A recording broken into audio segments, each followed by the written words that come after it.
মিথ্যা বলাও জায়েজ আছে না নেই? আছে, এই নাই কেন, আছে।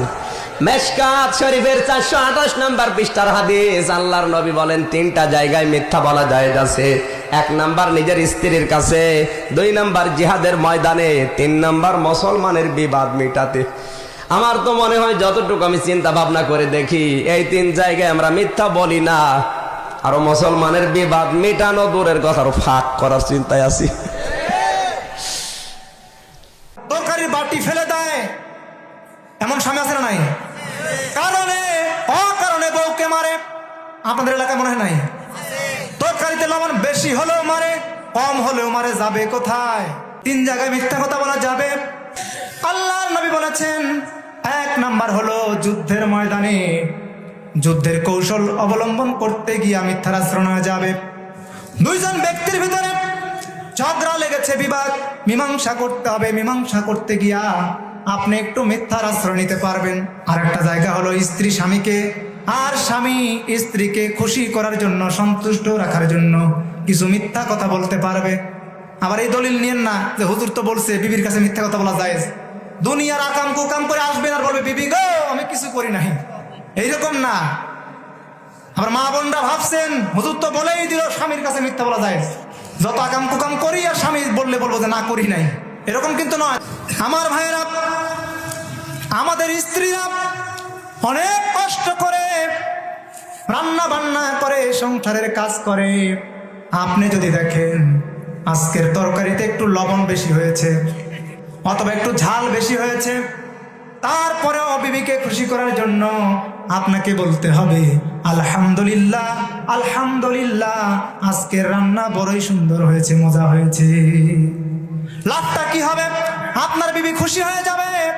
আগামী দিন দেখবেন আরো যত্ন সহকারে আপনার জন্য আরো ভালো করে রান্না করার চেষ্টা করবে। আর যদি আপনি মনে করেন লবণ বেশি হয়েছে, খাবই না, তরকারির বাটি ফেলে দেয়, এমন স্বামী আছে না নাই? কারণে অকারণে বউকে মারে, আপনাদের এলাকায় মনে হয় নাই? তরকারিতে লবণ বেশি হলেও মারে, কম হলেও মারে, যাবে কোথায়? এই কাজটা করা যাবে না, আলহামদুলিল্লাহ বলতে হবে। এরপরে আমরা মায়েরা শুনুন, আপনারা স্বামীর কাছে কেমনে মিথ্যা কথা বলতে পারবেন? আপনার স্বামী কষ্ট করে পরিশ্রম করে বাজার থেকে আপনার জন্য শাড়ি গহনা কোনো উপহার নিয়ে আসলো, এখন আপনার ভালো লাগছে না, পছন্দ হয় নাই, তারপরেও আপনাকে স্বামীকে খুশি করার জন্য বলতে হবে আলহামদুলিল্লাহ আমার বড় পছন্দ হয়েছে। স্বামী খুশি হয়ে যাবে কিনা? কিছু বজ্জাত মহিলা আছে, তারা স্বামী এত কষ্ট করে আশা করে বিবিকে উপহার দেয়, তারা উপহার গ্রহণ করে না, ছুঁড়ে ফেলে দেয়। আর যখন বয়ফ্রেন্ড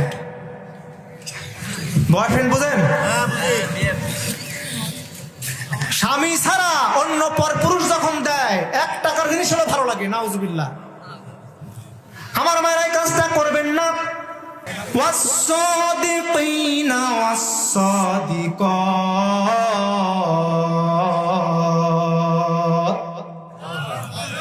সত্যবাদী পুরুষ আর সত্যবাদী নারী হতে হবে। কিন্তু আমরা তো সব জায়গায় মিথ্যা কথা বলি। আমরা ব্যবসা বাণিজ্যে মিথ্যা কথা বলি, সংসার জীবনে মিথ্যা কথা বলি। ভোটের আগে একরকম রূপ, ভোটের পর দিন থেকে আরেক রূপ, মনে হয় সাপে কলস পাল্টাইল, ঠিক কিনা? ভোটের আগে 1 ওয়াক্তের নামাজ 5 12 পড়ে, কৃষকদের কাছে কাদা ভেঙে গিয়ে কোলাকুলি করে, আর ভোটের পরে চিনতেই পারে না। মিথ্যা কথা বলে কিনা? আল্লাহ পাক মিথ্যাকে হারাম করেছেন। সূরা হজ 22 নম্বর সূরা 17 পারা 30 নম্বর আয়াতে বলছেন ওয়াজতানিবু কওলাস সুর, তোমরা মিথ্যাকে পরিহার করো।